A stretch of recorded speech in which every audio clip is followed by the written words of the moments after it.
Bienvenidos a la segunda lección de este curso de programación por objetos. Mi nombre es Bernardo León Hoyos y les estoy hablando desde la ciudad de Medellín, Colombia. Les voy a compartir pantalla y vamos a iniciar con la lección de hoy. La programación por objetos. Lo primero que tenemos que aprender de programación por objetos es el concepto de clase. Aquí estamos viendo un ejemplo de clase. Vamos a poner un ejemplo de animales, donde va a haber una clase padre que se llama mamíferos.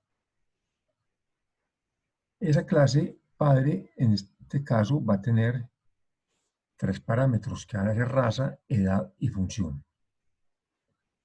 Una clase no necesariamente tiene que tener parámetros, se le pueden crear después. Si hay una clase padre, pues es porque hay también clases hijas. Entonces, una clase hija de los mamíferos pueden ser los perros. Entonces, creamos la clase perro.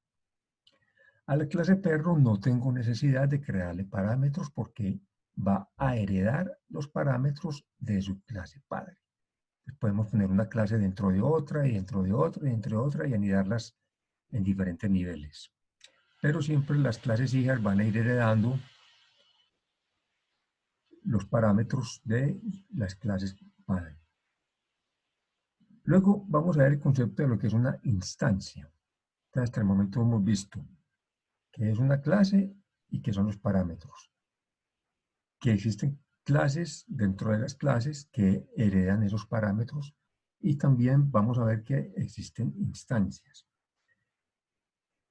Cuando usted lee la palabra perro, a usted en su mente no se le crean imágenes de todos los perros del mundo, se le crea la imagen de un perro, el perro de la finca, el perro del tío, el perro del abuelo, el perro de su casa, en fin. O sea que se le crea ya es un individuo, una instancia es un individuo. Ya es un perro que tiene su propio nombre, tiene su raza, que es un parámetro, tiene una edad, que es un parámetro, y una función. Entonces, cuando instanciamos, lo que estamos es individualizando los registros. Bueno, raza, pues habría que declararla como una variable string, luego edad podría declararse como una variable entera, y función, pues también habría que haberla declarado como una variable string. Otra instancia podría ser, por ejemplo, un perro llamado motica. Fíjense que ya no estamos hablando de un conjunto de perros, ni simplemente de un solo perro que se llama motica, que es de raza pequinés, que tiene 2 años y que su función es servir de mascota en alguna casa. Otra instancia, por ejemplo, podría ser un perro llamado halcón. Este va a tener su propia raza, pastor alemán. Observen cómo está escrito pastor alemán. No hay espacios. Se acostumbra a empezar cada palabra con una letra mayúscula o dejar un guión bajo entre palabras y evitar que queden espacios. Bueno, separadas por coma, pues va a estar la edad y la función, que en este caso pues sería un perro que va a servir como lazarillo. Otra clase de hija podría ser la clase de las vacas. Pero si vamos a instanciar la clase de las vacas, tenemos que nombrar una vaca.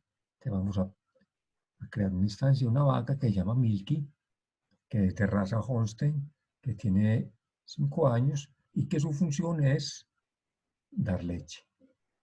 Entonces ahí vamos más o menos entendiendo qué es una clase, qué es una subclase o clase hija, qué son los parámetros, qué son las instancias.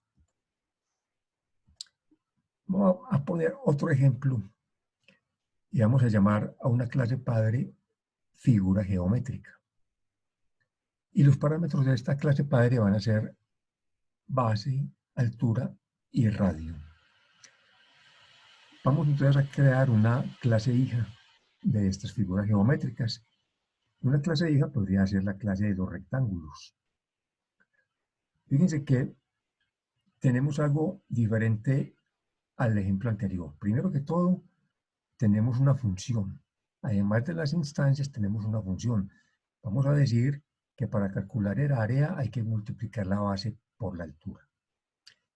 Entonces, la primera diferencia que encontramos con el ejemplo anterior es que este ejercicio tiene función, el ejercicio anterior no tenía función, simplemente tenía instancias.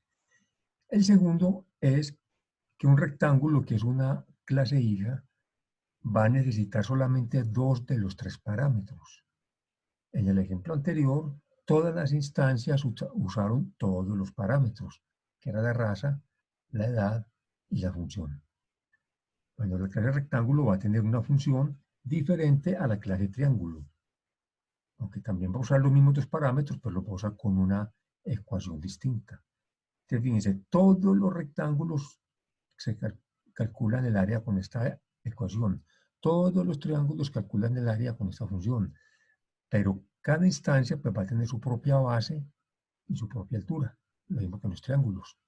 Cada triángulo va a tener su propia base y su propia altura.